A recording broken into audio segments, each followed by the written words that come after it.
시청자 여러분 안녕하세요. 해인학당 유순복입니다. 반갑습니다. 오늘은 주역 기초, 주역 8개에 이어서 세 번째 주역 시간입니다. 제목은 주역 8개로 본 세계질서라고 해보았습니다. 제목이 거창하지요? 주역 64개에 들어가기 전에 8개에 대해 한 번 더 짚어드리고 싶어서 마련한 장입니다.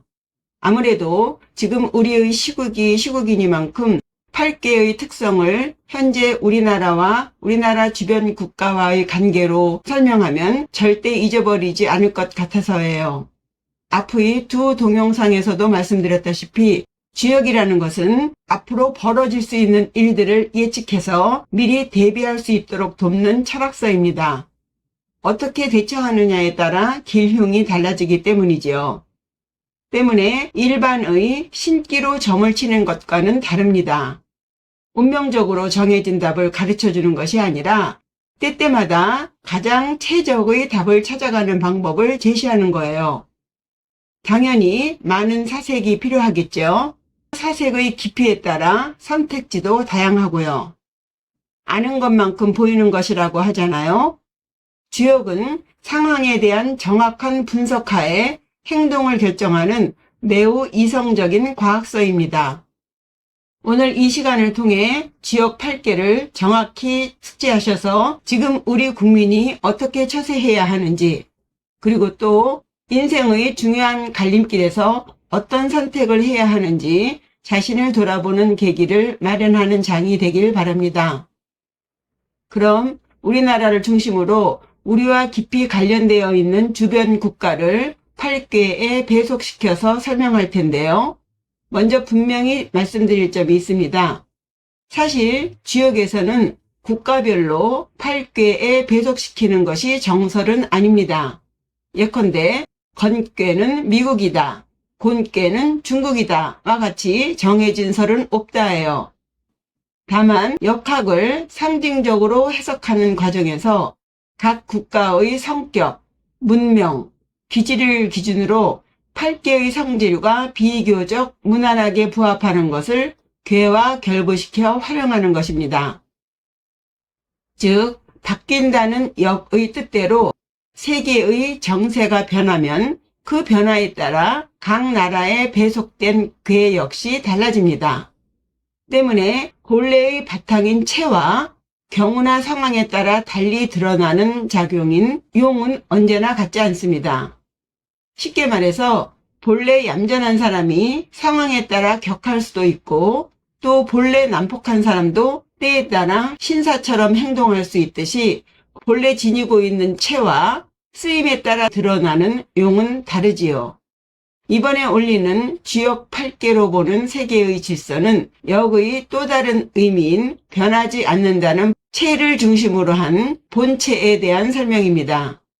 물론 이 체 또한 언젠가는 변하긴 하지만요.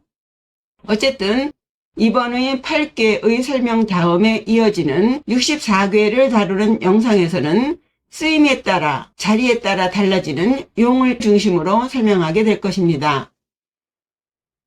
그럼 앞서 8개에 대한 내용을 다룬 바 있지만 이야기 전개상 8개의 기본 의미와 함께 그 궤에 부합되는 나라를 차례대로 설명해 보겠습니다.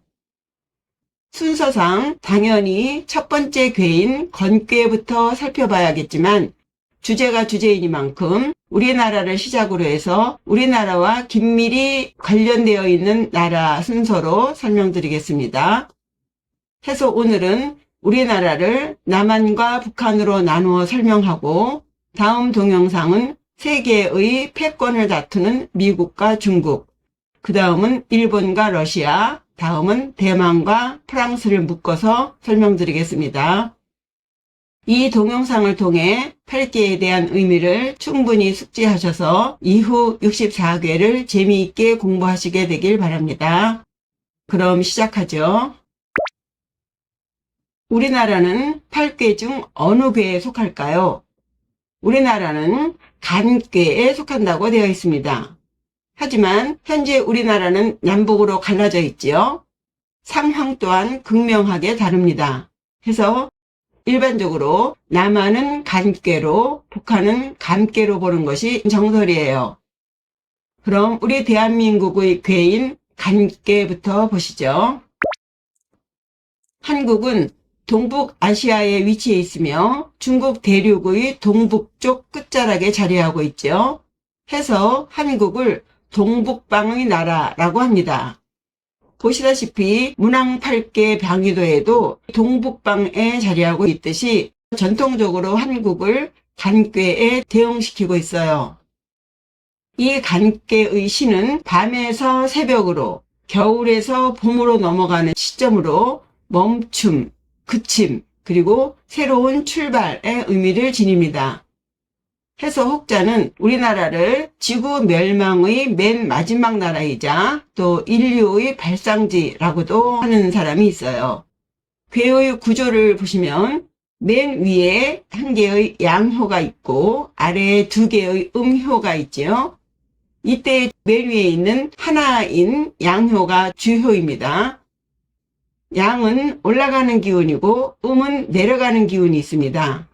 그래서 아래에서 쭉 올라오던 양의 기운이 맨 위 마지막에서 딱 멈춰 있는 형상이에요. 그래서 아래의 두 음효는 딱 맞고 있는 양효로 인해 정지한 상태로 머물러 있습니다. 이것은 움직임이 끝나는 지점, 그쳐야 할 곳에서 그치는 힘을 나타낸다고 해요. 즉 움직일 수 없어서 멈춘 것이 아니라 멈출 줄 알아서 멈춘 것입니다. 이 점이 바로 이 간꾀를 단순히 정체라거나 후퇴하는 궤로 보지 않고 분별해서 판단하는 궤로 보는 것이죠. 이러한 간꾀의 상징으로는 자연물로는 산이 속합니다. 산의 안중함, 무거움, 편안함과 견실함, 의 형상으로 미루어서 이 멈춤의 의미를 단순히 그친다는 의미의 그칠지를 쓰지 않고 한계의 의미를 지니는 이 간자를 쓰는 이유를 짐작할 수 있겠는데요. 자신의 상황이나 실정, 주제를 명확히 알고 멈춰 있다입니다. 그 다음에 가족으로는 소남, 삼남, 막내 아들이에요. 위로 막강한 형들이 있지요. 더 이상 욕심내지 않고 위의 두 형이 이룬 것을 꿋꿋하게 지켜내고 있는 상입니다. 비록 막내이긴 하지만 양이에요. 절대 지지 않지요. 그리고 동물로는 개입니다. 개는 한시도 주위의 경계를 늦추지 않고 지켜보며 움직일 때와 멈출 때를 아는 동물이라고 되어 있습니다. 산이 움직이지 않고 그 자리를 천년만년 지키듯이 개 역시 충직하게 집을 지키며 머무는 동물이지요. 한국은 긴 역사 속에서 끊임없이 외세의 침략을 받았지만 끝까지 그 자리를 지키며 민족 고유의 문화를 보존해 왔습니다. 이는 개가 집을 지키듯 산이 그 자리에 멈춰 있듯이 한국이 동북아의 경계선상에서 그 자리를 지키는 간꾀의 역할을 한다는 의미로 해석합니다. 정리하자면 이 간꾀의 도는 지, 그침과 절제, 정, 자리를 잡음, 분, 경계를 구분한다, 시, 때를 알고 판단한다는 덕이 있는데 한국은 자리를 정하고 섣부르게 움직이지 않으며 때를 잘 판단하고 경계를 잘 구분해서 그침과 절제로 강대국 간의 균형을 유지하는 전형적인 간꾀의 나라라고 하겠습니다. 다음은 우리와 한민족으로서 체제를 달리하고 있는 북한입니다. 궤로는 감꾀에 속해요. 감자를 보시면 흑토자에 입 벌릴 흠자의 합자로서 땅에 푹 파여진 웅덩이 모양자예요. 북한은 북방에 위치하고 있고 늘 정치, 경제, 군사적인 면에서 위험과 압박의 한가운데에 놓여 있지요. 국제사회에서 항상 불안정한 관계를 유지하며 긴장과 위기 속에서 고립 상태에 머물고 있습니다. 그러나 그럼에도 불구하고 끈질기게 자신의 체제를 유지하며 자신들만의 방식을 고집하고 있지요. 그들이 주장하는 우리식대로 살아나가자느니 우리식 사회주의라는 선포는 일체의 외부의 영향이나 타국을 모델 삼지 않고 자력 갱생과 주체 사상에 기반한 독자적인 발전을 강조하는 구호입니다. 겉으로는 닫혀있고 정체된 듯 보이지만 내부에는 강한 생존 의지와 집요한 추진력이 깊숙이 자리 잡고 있습니다. 강대국 사이에서 늘 긴장과 위험을 안고 줄타기하는 존재라고 할 수 있겠죠. 군사적인 긴장과 경제난 속에서도 안간힘을 다해 체제를 지키려는 모습은 험한 속에서도 멈추지 않는 생존의 성질인데, 감개의 물구덩이, 위험, 어둠, 물에 빠진 험난함 속에서도 스스로를 지켜나가는 험난함에 부합됩니다. 감개의 구조를 보면 한가운데 양효가 있고 그 위아래를 두 개의 음효가 둘러싸고 있죠. 이 양효가 두 개의 사이에 끼어있는, 갇혀있는 형태입니다. 음으로 쌓여 있어서 겉으로 보기에는 부드럽고 평온해 보이지만 그 안에는 위로 나오려는 강한 양기운이 잠겨 있어요. 이러한 감개의 상징으로는 자연물로 강, 바다, 깊은 골짜기의 물입니다. 그런데 이 물은 단순한 물이 아니라 쉽게 빠져나오기 어려운 깊고 험한 구덩이 물을 상징해요. 그러나 이 괴의 핵심은 구덩이에 빠져서 정체되어 있다는 의미가 아니라 구덩이 속에서, 웅덩이 속에서 벗어나려고 애쓰는 움직임으로 해석합니다. 피할 수 없는 위험, 끊임없이 반복되는 시련 속에서도 길을 찾아 나가려는 성질을 담고 있지요.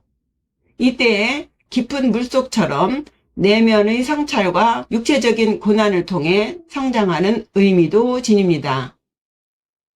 가족으로는 중남, 가운데 아들, 차남이에요. 차남은 장남처럼 큰 권한도 없거니와 우리나라 간께의 막내처럼 보호받지도 못하지요. 장남처럼 앞장서지도 못하고 그렇다고 막내처럼 뒤에 물러나 팔짱 끼고 있지도 못합니다.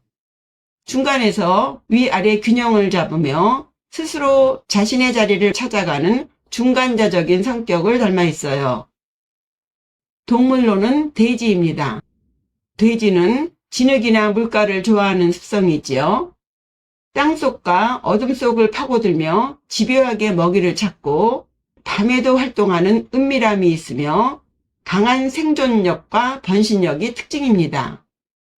겉보기에는 둔하고 느릿하지만 의외로 속은 질기고 강하지요. 용맹하거나 민첩하지는 않아도 험난한 속에서도 꿋꿋이 버팁니다. 온순한 것 같지만 한번 화가 나면 적촉이라고 해서 뱃속에서부터 아주 강력한 기운을 뿜어내며 발을 마구 구르고 안절부절 못하는 발광하는 특징도 있답니다. 해서 감개는 위험 속에서도 길을 찾는다는 메시지와 함께 그 발광하는 듯한 모습에서 억압된 욕망이나 분노를 제어하지 못하면 체제 자체를 무너뜨릴 수도 있다는 은유적인 해석도 가능하답니다. 정리하면 이 감개의 도는 빠질 함, 지킬 수, 위험한 험, 흐름에 따라 적응하는 수의 덕, 그리고 중심을 지키는 중, 견디고 버티는 인의 덕이 있습니다. 위험을 피하는 괴가 아니라 위험을 통해 살아남는 법을 찾는 괴죠. 감개의 위험을 극복하기 위해서는 욕망을 절제하고 길을 지켜야 한다는 교훈이 있습니다.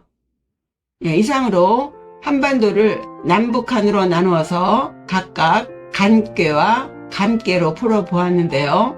가능한 한 상식적인 수준을 넘지 않으려 합니다. 어쨌든 이 감개와 간개 두 개는 확실히 아시겠지요? 이제 6개 남았습니다. 다음 시간에는 우리 한반도를 끼고 세계의 패권을 다투는 미국과 중국의 괴 알아보겠습니다. 기대해 주세요. 후원자 여러분, 가입자, 구독자 여러분 감사합니다. 구독과 좋아요, 댓글, 알림 설정 잊지 마시고요. 시청해 주셔서 감사합니다. 안녕히 계세요.